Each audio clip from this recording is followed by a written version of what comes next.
آج زینب یتیم ہو رہی ہے۔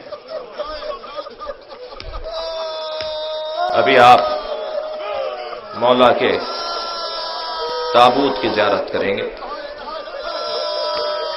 اور جب تابوت کی زیارت کریں تو یہ ذہن میں رہے کہ میرے مولا کا سر شگافتہ ہے، میرے مولا کے سر پر ضربت لگی ہے۔ ہر روز میرے مولا کسی نہ کسی رحم کے گھر افطار کر رہے ہیں۔ یہ آپ نے جملہ تو بہت سنا ہے نا کہ بیٹیوں کو باپ سے محبت ہوتی ہے، شاید سبب ایک یہ بھی ہو، فرمایا بیٹا حسن اپنی بہن ام کلثوم سے کہو کہ آج 18واں روزہ میں اپنی بیٹی کے گھر افطار کروں گا۔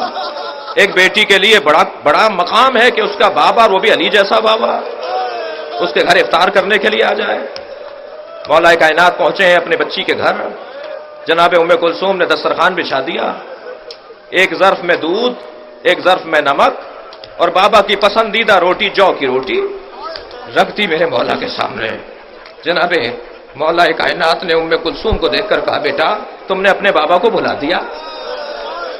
کبھی تمہارے بابا کے دسترخوان پر ایک چیز سے زیادہ دو چیزیں رہی ہیں؟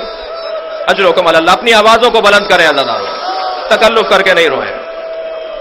فرمایا بیٹا، جناب ام کلثوم نے چاہا کہ نمک کو اٹھا لے، میرے مولا نے ہاتھ روک کر کہا بیٹا دودھ اٹھا لو، اس کوفے میں بہت یتیم رہتے ہیں جنہیں پینے کو دودھ نہیں ہے۔ میرے مولا نے جو کی روٹی سے نمک کے ساتھ افطار کیا۔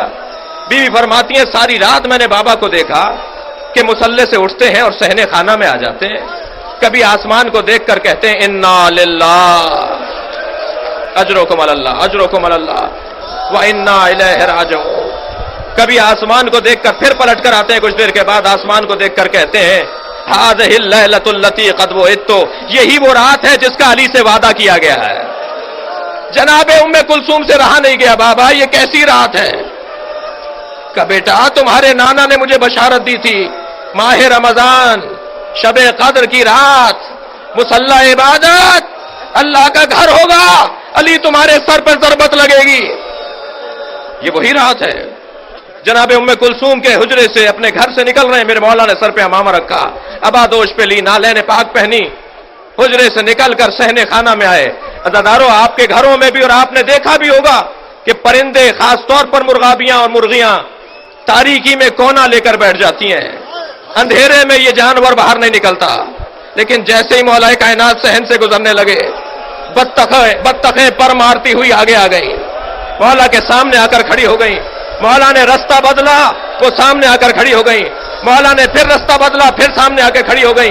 مولا زمین پر بیٹھ گئے، ان کے سروں پر ہاتھ پھیرنے لگے، کہنے لگے ام کلثوم میرا نوحہ پڑھ رہی ہیں، ام کلثوم میرا ماتم کر رہی ہیں۔ میرے مولا مسجد کوفہ میں پہنچے، اجرکم اللہ، سوئے ہوئے لوگوں کو اٹھایا، ابن ملزم سے کہا اٹھ، نماز کا وقت قریب ہے۔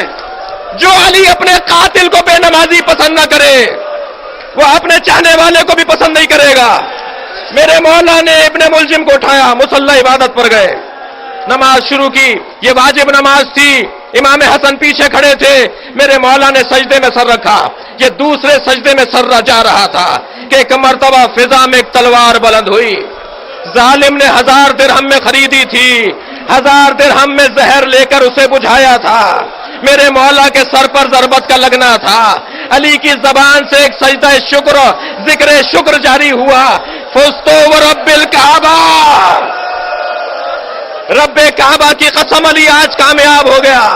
فرمایا بیٹا حسن نماز مکمل کرو، اجرکم اللہ، بیٹا حسن نماز مکمل کرو، مجھے ایک منزل مصائب تک پہنچانا ہے آپ کو، بیٹا حسن نماز مکمل کرو۔ امام حسن نے نماز مکمل کی، میرے مولا بیٹھے ہوئے ہیں، میرے مولا کے سر سے خون بہ رہا ہے۔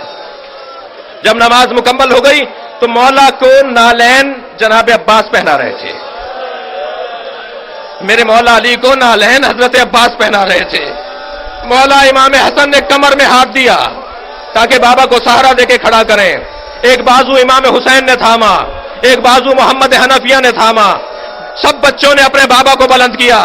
ابھی 4 قدم چلے تھے، فرمانے لگے میرے قدم سے مجھے چلا نہیں جا رہا، مجھے کسی چادر پر لٹا دو، مجھے گلم پر لٹا دو اور مجھے اٹھا کر لے کے چلو۔